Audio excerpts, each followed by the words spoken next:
O Filho do Caçador e Outras Histórias de Lema da África, Andy Rubinstein e Madalena Monteiro. É proibido roncar. Havia dias, 2 estrangeiros estavam caminhando por longas estradas, atravessavam vales, planaltos, planícies, contando apenas com o suprimento de água e comida que traziam, e ansiavam pelo instante em que encontrariam um vilarejo onde seriam acolhidos como hóspedes. Era final de tarde do 9º dia de viagem, quando chegaram a uma vila cravada no coração de uma colina. O chefe os recebeu com amabilidade e os convidou para passarem ali aquela noite. Os 2 aceitaram e o chefe lhes disse: "Fico feliz em acolhê-los e espero sinceramente que nenhum dos 2 ronquem enquanto dorme." Diante do olhar surpreso dos 2 viajantes, o chefe completou: "É que seguimos aqui um costume muito antigo, deixado por nossos antepassados. Se um viajante roncar, será assassinado durante o sono." Certo de que esse antigo costume não os impediria de desfrutar uma ótima noite de descanso, os 2 estrangeiros foram acolhidos na casa de hóspedes e designados a dormir juntos no mesmo quarto.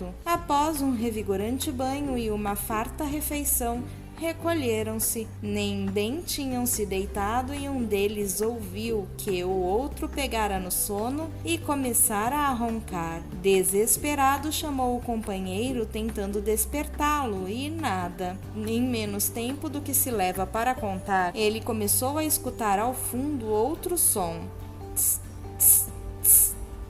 Não teve dúvida, eram os aldeões afiando suas facas de caça para cortar a cabeça do homem que descumpria a lei.